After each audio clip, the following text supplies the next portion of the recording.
Okay, let's get started with the DS-5507. Make sure you're using black ink only. Right here, you will insert your full legal name in the format of first, middle, last. So in our case, we'll say John Doe Smith. Of course, if you're filling out this form, you are either a U.S. citizen or a U.S. non-citizen national. If you're a U.S. citizen, you can circle it. If you're a U.S. non-citizen national, you would circle that one. And then you have to indicate whether you are a citizen or a non-citizen national by birth, by naturalization, or by birth abroad. So you could have been born an American, and if you were born an American in the United States, you would list it in item 1 here. And if you're an American born in another country, you would list it in item 3. And up here we would indicate the town. We'll say this is Townsville, and we'll say that's located in Pennsylvania. And right here you will indicate your birth in the month, day, year format. So in this hypothetical, we'll say November 1st, 1974. If you're a U.S. non-citizen national and you were naturalized, you would select the date here, and you would use the same date format as above. 02 would be February, 08 would be the 8th, and 2019 for the year. Right here, you will indicate by whom and where you were granted naturalization if you're a U.S. non-citizen national. So you can either write the name of the court or the USCIS office and then include the name of the state that it's in. So it might be USCIS office, whichever one, and then that might have been in state Delaware, for example. If you're an American who was born abroad, you will write the date that you were born in the month, date, year format. In this case, we'll say December 9th, 2001.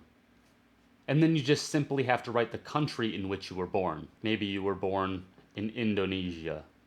Next, you'll indicate your marital status. If you're single, just mark single. If you were previously married, so if you're divorced, then mark here. And if you were married, then mark here. Now, if you are married and you were both previously married, mark both of them. So let's say we were married and previously married. In this case, we'll write the date of our marriage in the month, date, year format. So let's say June 17th, 2019. And then we write the full legal name of the person we were married to. We'll say this is Jane Day Smith. And in which country were we married? USA, or whatever country it is for you. Now, if you've been previously married, as we've indicated here, then you need to list out your previous marriages. And you have to do this on a separate sheet that you can attach to your application. Make sure you list the date in the same month, date, year format, and the manner of the termination. It might have been a death, or it might have been a divorce, or you could just enter not applicable. Again, those will be listed on a separate sheet of paper. Here you will list the legal names of all your children. This will be in the first, middle, last name format. Their date of birth should be in the month, date, year format. In our case, February 9th, 2022. Now, place of birth can be specific or vague for you. You could either just list the country, or you could be a little bit more specific and you could write the hospital, the city, and the country. So let's say Queen Mary Hospital, Jakarta, Indonesia. See how sloppy I am right here? Please don't be that sloppy. This might not be acceptable if you turn in an application like this. I just have really bad handwriting, and when I do my own applications, I actually end up having to use a few application forms because I always make mistakes like that. If you feel like you need more space because you have bad handwriting like mine, then you can just add an additional sheet of paper and include that information there. And if you make a mistake like that, please don't just cross it out. They're gonna want just a new sheet of paper. And of course, don't make little marks like this in the margin either. I'm just doing this for demonstration purposes. Here, you just need to provide a timeline of when you've actually lived in the United States and where you've lived at. So here you need to include your city and state, Cityville, Ohio. The date will be in the same format above.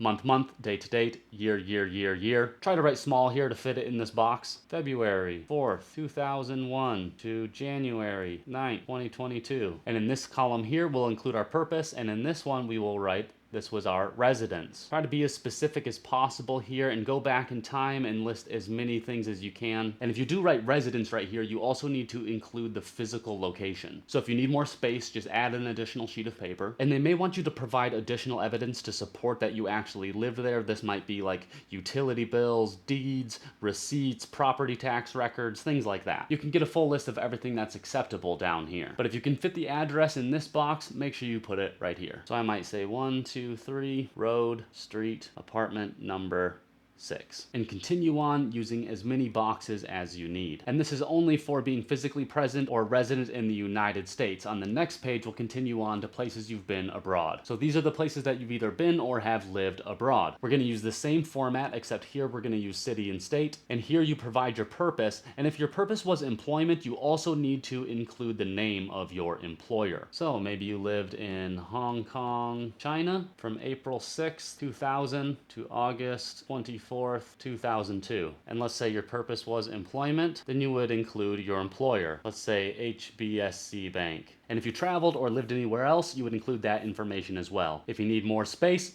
continue on a separate sheet of paper. And then here you write the full legal name of the other biological parent. In our case, we said Jane Day Smith. And then we assert that they are either a citizen or national of the US or that they are not. In this case, we'll say that they are. And here we'll go through the same process when we indicated for ourselves if we were a US citizen or a non-citizen national, we'll do it for them as well. So if they are a US citizen or a non-citizen national, is it because they were born in the United States? Is it because they were naturalized? Or was it because they were born abroad to a US citizen or a non-citizen national? If it's because they were born in the United States, we indicate the city and the town and the state. Placeville, Michigan. We'll say they were born on August 29th, 2002. Again, I made another mistake right here. If you do that, you don't want to cross it out or something like that. You just want to start on a new application. I'll link down in the description box where you can get one real quick. If it was because they were naturalized, again, you write the date right here, month, date to date. Year. Maybe they were naturalized on October 27th, 2018. And here you indicate the office or the court and which state they were naturalized in. So you write court name and which state. Let's say it was Wyoming. If they're born abroad, here's their birth date in the month, date to date, year format. Maybe they were born November 1st, 1984. And in which country were they born abroad to their US citizen or non-citizen national parents? Let's say they were born in England. Now here we do the same thing that we did for ourselves about being present or having a residence in the United States, except we do it for the other parent. And we're only going to do that if the other parent is a US citizen or a non-citizen national. If they are not a citizen or a national, then we don't have to fill this out. If they are, then again, we include here the place, just the city and the state. County, California, the date that they were there, December 1st, 2000 to April 6th, 2022. And if they were there as a residence, then right here we're going to include the address. 124 Street, apartment number 3. Okay, now from here on out, you see that we still have more application to go, but we do not touch any more of this application. We don't put anything here. We don't put anything here. The rest of this must be signed in front of a consular officer, a passport specialist, or a designated consular acceptance agent at the time that the oath is sworn. And don't forget that this form has to be filled out with DS-5029. I'll put that video up here, and I'll have some other videos over here that you might find useful as well.